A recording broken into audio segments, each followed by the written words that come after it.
こんにちは、みなかです。海外では、何ソニックは日本で雰囲気なのとよく言われるけど、日本では何ソニックは海外でここまで大人気なのとよく言われてるから、そもそもどの質問がいいのかわからないけど、人気に差があるのは間違いないに。今回の動画は、日本の方々にも海外の方々にも役に立てるといいなと思って作ったんだ。それでも僕が見聞きしてきた話を元にした感想に過ぎないけど、いろいろは面白い話になると思いますが、違うとか思われたら教えてくださいね。個人的にソニックの大ファンの海外の人だから、日本の作品なので、日本では人気ありそうなと思ってたけど、実はそうではなかったといつも気になってた。多分一番大きいカルチャーショックなんだ。多分ね。まず今でもよく見かけるソニックが雰囲気な理由の説から始めよう。ドキドキしてるから。日本でも当時の少年アニメ主人公の髪型はさ、遊戯王とか悟空とか。日本にこの動物はいないから。アメリカにも生息してないけど。いや、僕が初めて見たのは日本のハリネズミカフェでだけど。マリオと違って動物の擬人化だから、日本ではピカチュウもドンキーコングも爆売りだよね。ニンテンドはさておき、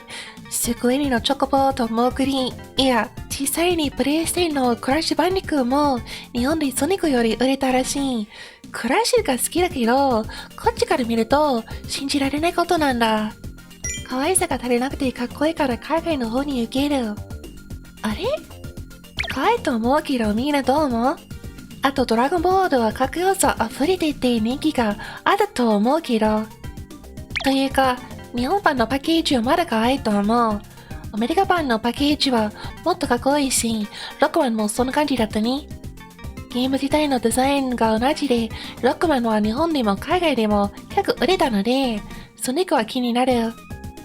アメリカンな性格。これはあり得るかもね。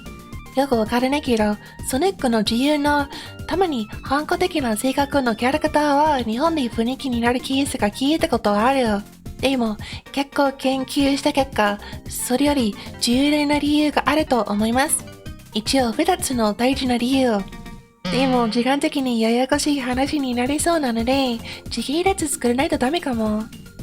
基本的にこれはソニックの問題じゃなくてセガソンの問題かも。本体が売れなかったらソフトも売れないのは当然だに。最初にセガのマスターシステムとか日本でもアメリカでもファミコンに全然勝てなかったのでそれは関係ないけど、メガドライブの時にソニックのおかげで本体が売れたかなと思ってきた。とりあえずそれはさておきにして日本でもメガドライブはソニックと繋がってたとは言えるかも。本体とゲームの売り上げもそんな感じ。アメリカでは最初のソニックの作品もメガドライブも爆売りだけど、日本ではソニックもメガドライブもパッとしなかった。メガドライブはアメリカではスーファミに勝ったけど、日本ではひどいありさま。数字よりグラフを見たらよくわかるに。これソニックのせい？メガドライブのせい？1993年に4月にアメリカのセガファンの雑誌セガフォースですごい矛盾を見かけた。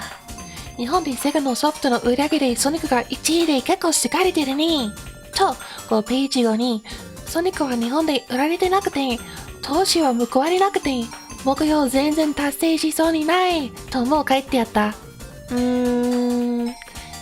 でも実際にどっちも合ってるから矛盾じゃないかも。でもさ、1位でも売り上げが低い？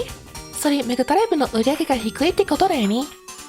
それでアメリカでも日本でもソニックによってメガドライブが売られて、メガドライブによってソニックが売られて、鶏が先か卵が先か、どっち？余談ですが、他に海外が忘れられがちな点は PC エンジンなに、日本ではスーファミリだけじゃなくて、セガに対して PC エンジンも敵だったに、アメリカで PC エンジンが TurboGrafx-16 というダサい名前になった。とりあえず売り上げがあったけど、95年で250万本。これと比べると、メガドライブもスーファミもほぼ10倍売れてる。とりあえずもう一つのよくあるけど疑わしい説があります。セガアメリカは90年に放送していたディスリー CM だね。セガとはニンテンドー、セガはニンテンドーにそれできないこともできるとか、そういう CM のスローガン。あと有名人とコラボしていた。これらの CM はレトロゲームファンには今でも知られているけど、当時売り上げにはほとんど影響はしなかったみたい。話を引っ張ってごめんなさい。これから僕の考える本当の仮説を説明するに、まず一つ目、ニンテンドーアメリカはニンテンドー日本より遅すぎた。スーパーマリオワールドは日本でもアメリカでもスーファミと同時発売だった。日本ではそれは90年11月、アメリカでは91年8月。9ヶ月？もしソニックみたいな迫力あるゲームがその間に発売されちゃったら、みんなの印象が変わるよね。ここまで言えばもう分かっちゃうかな。そう、ソニックは91年、アメリカで6月、日本で7月。そう、日本ではマリオが先に出たから、16ビットアクションゲームとしてソニックはもう古く見られたかもしれない。でもアメリカではマリオより先にソニックが出た。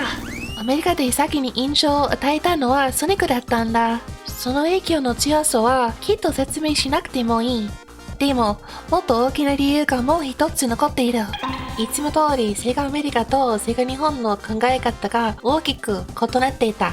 当時、ニンテンドーは化け物みたいに強い会社だったに、日本でもアメリカでも、その強敵を倒すには、必勝法の戦略を練れないとに、セガ日本は次のセガアメリカ社長を選んだ。誰でも知ってたおもちゃ製造会社マテルの元社長、トム・コリンスキー氏。この方は以下のような戦略を考えた。積極的に CM を作り出すこと、セガスクリームを含めて、ニ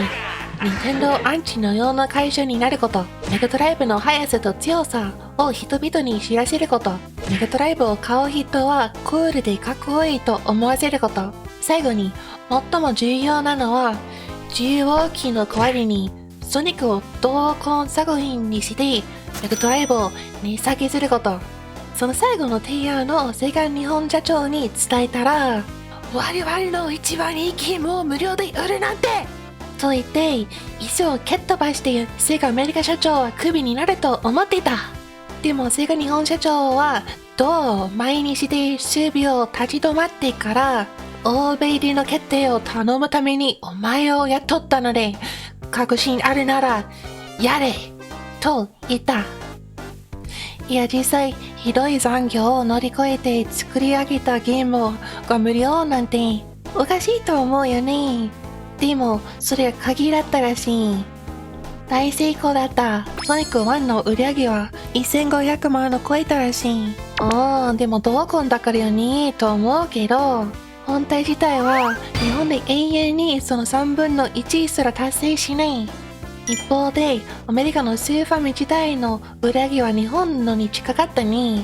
おそらくソニックがアメリカのメガドライブを売ったんだ。でも売り上げというと、日本でソニック1は40万本、翌年のソニック2はアメリカで400万本以上売れた一方で、日本では20万本すら達成しない。当時サードパーティー開発者はほぼ全員独占契約でニンテンドに吸い取られたが、アメリカの人気スポーツゲーム会社エレクトロニックアーツはセガのメガドライブのゲームを作っていたんだ。それでもソニックの前にも作品を作ってたみたい。なのであの会社もソニックのおかげで成長したのかなと思う。それから D3CM もこの時期にまた戻ってきた。前には影響はなかったみたいだけど、今回は値下げとソニックを強調していたみたい。今回はもう爆売れしてた時期だから CM だけの影響は測りにくいと思うけど、前の CM より知られているみたいだからもっと影響を及ぼしたのかなと思う。こういう戦略の組み合わせのおかげで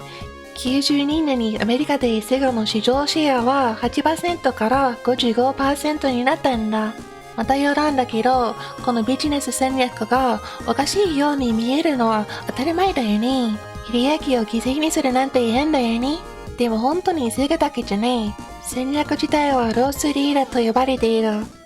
採算を無視して極めて安く売って、集客はその商品の安さで買って、そのついでに他の商品を買うことなんだ。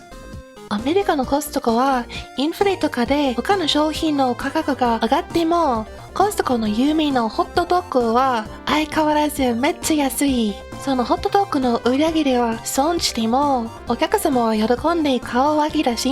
ホットドッグのついでに他のものを買っていってくれる。ホットドッグが売るスリルなんだ。だからソニックはチリドッグが好きなのかな。とにかくソニックの話に戻るに、日本でも後に同じ決定がされたけど、もう遅すぎた。ソニックを同梱したプラスワンのパックの発売は翌年の92年になって、本体の値下がりはその次の93年になるに。でももう今更だった。セガ日本のメガドライブは売り上げはもう追いつけないくらい引き離されてた。ニンテンドーと PC エンジン以外のゲームオタクの方々は知ってたかな。当時セガのファンはソニックのことを知ってたみたいだけど、そもそもセガのファンが少なかったわけに。少なくともそうから見るとセガとソニックがお互いに依存していたのは明らかだ。アメリカでソニックもメガドライブも爆売りすることになったが、ソニックの話はここで終わるわけじゃない。93年か94年の時点でソニックは大人気でも、95年から99年までのセガサターンの時期はソニックのメインの作品がなかった。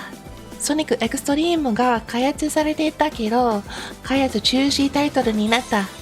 それで5年間ソニック作品がなくて、日本での知名度がさらに薄れていっちゃった。だから日本でソニックといえばメガドライブという連想はあっても、ドリームキャストという連想はなかった。ちょっと遡って92年のアメリカでその人気のソニックの勢いに便乗して、アメコミの RG コミックのソニックが92年に作られることになって、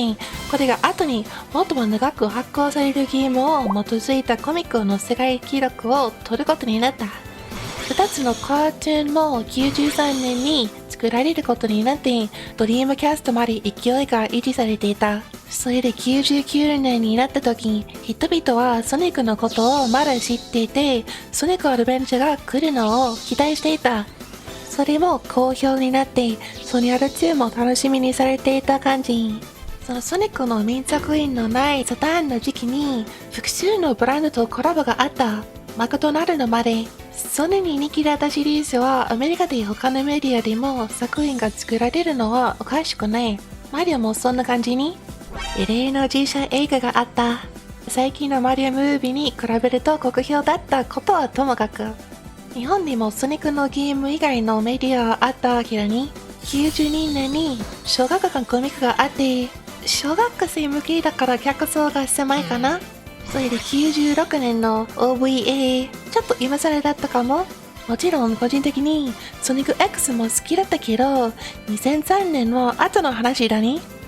もちろんソニアル2の後で日本国外ではすごい知名度だったけど、ゲーム自体はセガのハードじゃなくてニンテンドーのハードで発売されることになって、日本でも海外でも不評の作品が続いていく。ソニックヒーローズは賛否両論で、シャドウズヘッジホッグも賛否両論でアメリカではちょっと笑われていたという記憶がある。それで2006年のソニックは、話変えるか。